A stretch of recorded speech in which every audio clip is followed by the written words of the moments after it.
have just finished a meeting of the North Atlantic Council. We addressed yesterday's explosion in the east of Poland on the border with Ukraine. Our top military commander, General Cavoli, briefed allies, and the Polish ambassador updated us on the incident and the ongoing investigation. Yesterday's explosion took place as Russia launched a massive wave of rocket attacks across Ukraine. Since the start of Russia's illegal war in Ukraine, NATO has increased vigilance across our eastern flank, and we are monitoring the situation on a continuous basis. An investigation into this incident is ongoing, and we need to await its outcome. But we have no indication that this was the result of a deliberate attack.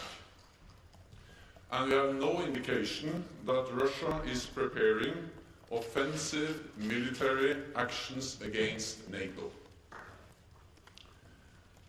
Our preliminary analysis suggests that the incident was likely caused by a Ukrainian air defense missile fired to defend Ukrainian territory against Russian cruise missile attacks. But let me be clear, this is not Ukraine's fault. Russia bears ultimate responsibility as it continues its illegal war against Ukraine. In the meeting today, NATO allies offered their deepest condolences on the tragic loss of life. They expressed their strong solidarity with our valued ally Poland and made clear that we will continue to support Ukraine in its right to self-defense. Russia must stop this senseless war. Last night I spoke with the Polish President Andrzej Duda and with US President Joe Biden. We agreed that we need to stay vigilant, calm and closely coordinated. We will continue to consult and monitor the situation very closely. NATO stands united and we will always do what is necessary to protect and defend all allies. And with that, I'm ready to take your questions. We start with Polish radio, Lady in Grey at the back. Thank you, Anna. Beata Połęcka, Polish Radio, Public Broadcaster, Polskie Radio. Secretary General, what could be the outcome in concrete terms of today's meeting? Can we expect enhancing the Europe's air defense, especially in the countries bordering Ukraine, because as the war continues, there will be Russian rockets striking Ukrainian cities, and there is a risk that such situation can happen again. Thank you very much. In the meeting today, NATO allies expressed their strong support, solidarity with our ally Poland. They also expressed their deepest condolences for the tragic loss of life. And NATO has significantly increased its presence in the eastern part of the alliance, in particular since the invasion of Ukraine in February, with more troops on land, ground troops, but also with significant, substantial air and naval power. And this has, of course, both increased our air defense capabilities, but also our capabilities to monitor, to have a full picture of what's going on the border between NATO allies like Poland and Ukraine. And we are constantly assessing what more we need to do.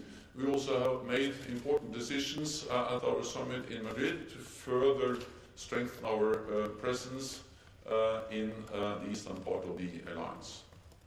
BBC. Thank you, Jessica Parker from BBC News.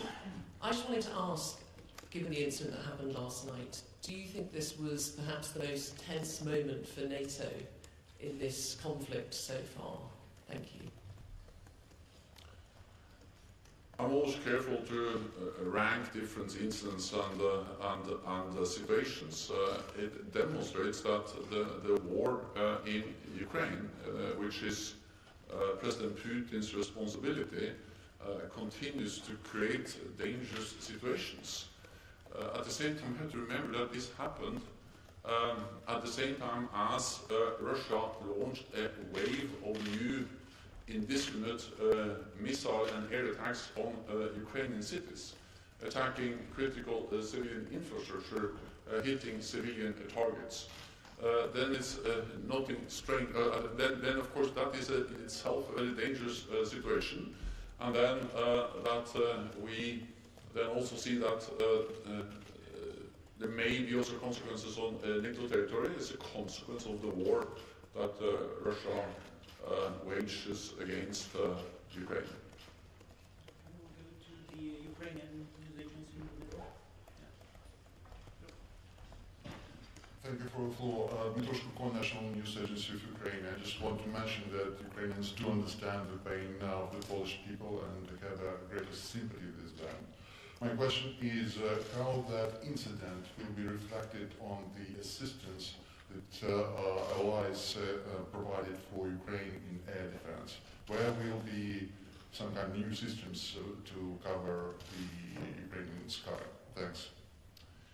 There will be a meeting today in the contact group for Ukraine to coordinate the support NATO allies and partners and others are providing to Ukraine. And main focus of our efforts over the last months has been on air defense, especially since Russia started to launch these indiscriminate attacks on Ukrainian cities a few weeks ago. And I welcome that more and more allies and partners are providing advanced air defense systems to Ukraine.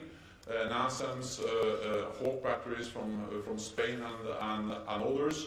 I also know that Sweden has made new announcements of additional support, also with air defenses to Ukraine. So we are mobilizing additional support, especially when it comes to different types of air defenses. NATO is also providing counter-drone systems. We need many different systems to protect against cruise missiles, ballistic missiles, but also drones. And we need a layered defense of Ukraine. That's exactly what the allies are providing in different ways. Bloomberg. Molly Joesday from Bloomberg. Does this incident, will this spur more air defense for allies on the eastern border? I know you said there has been a step up since the beginning of the war, but does more need to be done? Thank you. We're constantly assessing our presence in the eastern part of the alliance. We have significantly increased our presence on land, at sea and in the air, and that has significantly increased our air defense capabilities, especially in the eastern part of the alliance. At the same time, we have no indication that this incident was a result of a deliberate attack on NATO territory. And we have no indications that Russia is planning offensive military actions against NATO allies. So I think this demonstrates the dangers connected to the ongoing war in Ukraine, but it hasn't changed our fundamental assessment of the threat against NATO allies.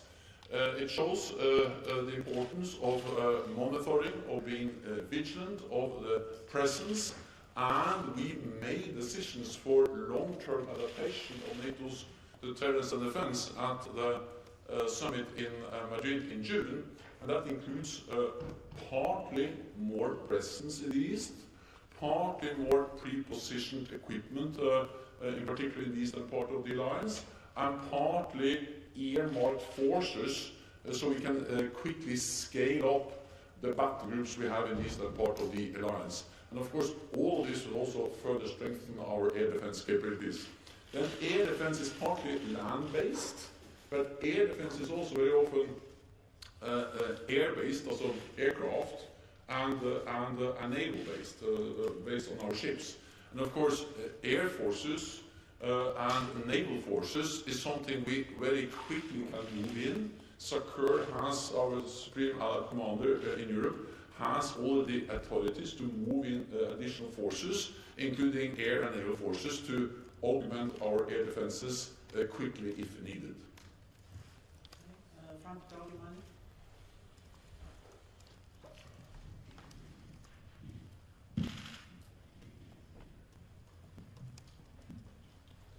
Thanks a lot, Thomas Buschka, Frankfurt Allgemeine Zeitung. Secretary General, a few factual questions, if I may. First of all, the debris found near the border of Poland and Ukraine, is this debris only from a Ukrainian rocket launched to intercept a Russian missile, or is there also debris of a Russian missile? Secondly, what was the likely trajectory of the Russian missile that was meant to intercept by Ukraine? And thirdly, did NATO forces present at the eastern flank activate their air defense systems yesterday because they saw an incoming, potentially incoming missile? Thank you. So we have air defense systems in place that are active 24/7 all the time. We have AWACS planes, we have aircraft, we have land-based systems, and we have naval-based systems. So we have air defenses which operates constantly throughout the alliance. Then, of course, we have a significant focus, and we have, in particular, increased our presence in the eastern part of the alliance, and this also includes Poland. Then, on the details of the findings and the ongoing investigation, it will not be right if I go into those details, but as I said, our preliminary findings are that this is likely caused by a Ukrainian air defense missile, and we have no indication that it was any deliberate attack on NATO territory.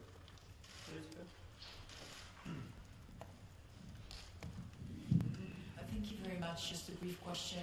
Has there been any communication between NATO and the Russian authorities, even on a technical level, over the past 24 hours regarding Russian activity close to NATO's borders? Thank you. We have military lines of communications. We're able to communicate with Russia in different ways as NATO and as allies, but I cannot go into the details of exactly what kind of contact there have been over the last 24 hours. Hi, thank you. Does the fact that the Polish government, even after hours of assessing what had happened, was still ready, as of this morning, as I understand it, to possibly ask for Article 4 consultations, does that indicate to you that they do not feel reassured, despite all of these measures that have already been taken? And you said that you're constantly assessing and you've got things on tap. Are military planners making any additional plans at this very moment to send more to Poland, to reassure them? Because obviously this is a credible scenario since they had an Article 4 teed up even after investigations were underway. Thanks. So I spoke with President Duda last night. We agreed on the importance of awaiting the outcome of the investigation. We don't have the final outcome of the ongoing investigation, but all allies agree on the assessment I just shared, that we have no indication that this was a deliberate attack. And of course that has consequences for what kind of responses that we need to take, since we have no indication that this was a deliberate attack or that Russia is planning any offensive military actions against NATO allies. But we all also agree that Russia bears the ultimate responsibility. They are responsible for the war in Ukraine that has caused this situation. And if it hadn't been for the war, of course, we wouldn't have been in the situation with the 2 casualties and the incident we saw in Poland yesterday. but allies agree on the approach. There's been no call for an Article 4 meeting, and that's based on the findings, based on the analysis, and based on the results so far of the ongoing investigation. Okay, Spiegel. Secretary General, you just said that everything will be done to protect the allies. Now, the village where Mr. Hicks yesterday was very close to the Ukrainian border, so in order to effectively protect Poland from incidents like these in the future, would it not be conceivable or make sense from your point of view to extend the NATO air defense umbrella into Ukrainian territory in order to intercept missiles which might be headed to potential targets near the Ukrainian-Poland border? NATO allies are not party to the conflict in Ukraine. NATO and NATO allies provide support to Ukraine. We help Ukraine to uphold the right for self-defense. That's a right which is enshrined in the UN Charter. And of course, Ukraine has the right to defend itself against Russia's illegal war of aggression against Ukraine. And our main priority now, or one of the top priorities now, is to provide more air defense systems for Ukraine. Our air defense systems are set up to defend against attacks around the clock. But we have no indication this was a result of a deliberate attack, and this incident does not have the characteristics of an attack. And that also explains why the reactions were as they were last night, because this was not a deliberate attack and didn't have the characteristics of a deliberate attack against NATO territory. ALD. Marcus Pers, ALD German TV. Two questions, if I may. The first one is a more personal one. Everybody was very scared, I think, yesterday evening. Everybody understood that it could be a potentially very dangerous situation. How was your personal reaction when you first heard about it? And the second one is about, you said the debris that was found is probably from a Ukrainian air defense missile. The Ukrainian foreign minister said this is a Russian conspiracy theory and it's not true. How do you judge that he made this judgment on the origin? Thank you. The last question. Kuleba said it is a Russian conspiracy theory that it is a Ukrainian air defense missile. But your preliminary findings are apparently very different. Thank you. Well, the investigations are not finally concluded, but based on what we so far know, this is most likely Ukrainian air defense systems or missiles. But again, this is not Ukraine's fault. Russia bears the responsibility for what happened in Poland yesterday, because this is a direct result of the ongoing war and a wave of attacks from Russia against Ukraine yesterday. And of course, Ukraine has the right to shoot down those missiles that are targeting Ukrainian cities and critical Ukrainian infrastructure. Then NATO is prepared for situations like this. We are exercising, we are preparing for incidents or accidents like this to first and foremost to prevent them from happening. But if they happen, to ensure that they don't spiral out of control. So yes, of course, we were concerned when we got the reports yesterday, and especially we were saddened by the fact that there were 2 casualties. But at the same time, we are monitoring, we are following very closely, and therefore we are prepared to handle situations like this in a firm, calm, resolute way, but also in a way that prevent further escalation. Thank you very much, Secretary General.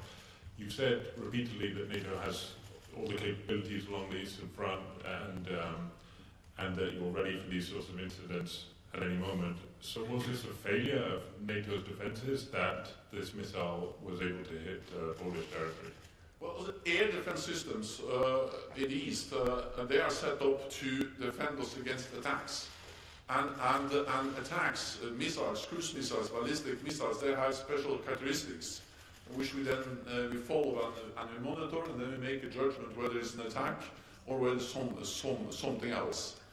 As I said, this was most likely a Ukrainian air defense missile, this Ray, and of course that missile doesn't have the characteristics of an attack. And therefore that explains also why the actions were as they were, and that doesn't say anything about our ability to defend against deliberate attacks against NATO territory. Wall Street Journal. Thank you very much, Dan Michaels, Wall Street Journal. Just a couple more factual questions, if possible, if the analysis yet shows this. Do you know if there was a Russian missile in the immediate area that the Ukrainians were specifically trying to target? And do you know if the Ukrainian missile exploded on the ground, if it exploded potentially in the air in contact with the Russian missile, and if what was on the ground was just shrapnel or debris from that? Thank you very much. All of them are relevant questions, but I will not go into details, partly because there is an ongoing investigation, and we have to decide later on how many details we can reveal, but anyway, there are ongoing investigations, so it's an ongoing investigation that will look into those issues. TV2. Lady over there. Thanks. Elin Sørsdal from TV2 Norway, Mr. Secretary General. The French President Emmanuel Macron, he urged China to play a greater mediation role during this conflict. Do you see a greater role for China? And second question, do you see any possibilities for peace negotiations in the near future? First and foremost, I believe that China should clearly condemn the invasion of Ukraine, which is a blatant violation of international law and the sovereignty and territorial integrity of Ukraine. And for instance, in the different votes in the UN, China has not voted in favor of those resolutions clearly condemning the invasion. Actually, China is also sharing much of the Russian narrative about the war, and that's a narrative which is not correct. It is Russia and President Putin that are responsible for the war, and they also end the war. We have to remember what this is. This is a war of aggression, where one country, Russia, invades another country and tries to control and take territory from that country. And of course, Ukraine has the right to defend itself against the invasion, against the Russian aggression. If President Zelensky and Ukrainians stop the fight, of course, then Russia will win and they will achieve their military goals. So the reality is that if President Putin and Russia stops fighting, then we will have peace. But if President Zelensky and Ukrainians stop fighting, then Ukraine will cease to exist as an independent sovereign nation. They have the right to defend themselves as an independent nation. Most likely this war will at some stage end at the negotiating table. At the same time, we know that the outcome of those negotiations is closely and fundamentally linked to the strength of the battlefield. So the best way we can ensure, maximize the likelihood for a peaceful negotiated solution is to support the Ukrainians on the battlefield, because that will maximize the probability for them achieving an acceptable negotiated solution on the negotiating table. So yes, we all want peace. Yes, we all want this war to end, but the best way we can contribute to a peace which ensures that Ukraine remains an independent sovereign nation is to provide military support to Ukraine so that there can be an acceptable negotiated solution at the end of this war. We'll take one final question, TV and 24 Poland. Gentlemen. Thank you, Secretary General. As you said, it's too early to assess whether it was accident or not. But for sure it was a stress test for the whole NATO. Could you assess that and rate the first reaction of the Polish government, the channel of communications, and the reaction of the NATO? Any room for improvement and any lesson learned for future? Thank you. NATO allies and Poland reacted in a calm and measured and well-coordinated way. We coordinated our responses. We spoke together, of course, during the evening yesterday, and also our winter commanders informed us. I spoke with the Supreme Allied Commander both yesterday and this morning, and he also came to NATO allies, or to the North Atlantic Council here at the NATO headquarters this morning and briefed the allies. So the coordination, the exchange of information, and the measured responses, and also the message that we need to establish the facts before we draw any final conclusions on the incident in Poland, that shows that NATO allies reacted in a prudent and responsible way. I think you have to understand that to manage this kind of incidents is part about being firm and reacting quickly, but it's also about being calm and preventing unnecessary escalation. And we always need to find that balance. Therefore, always it's also important to have the best possible picture of actually what happened.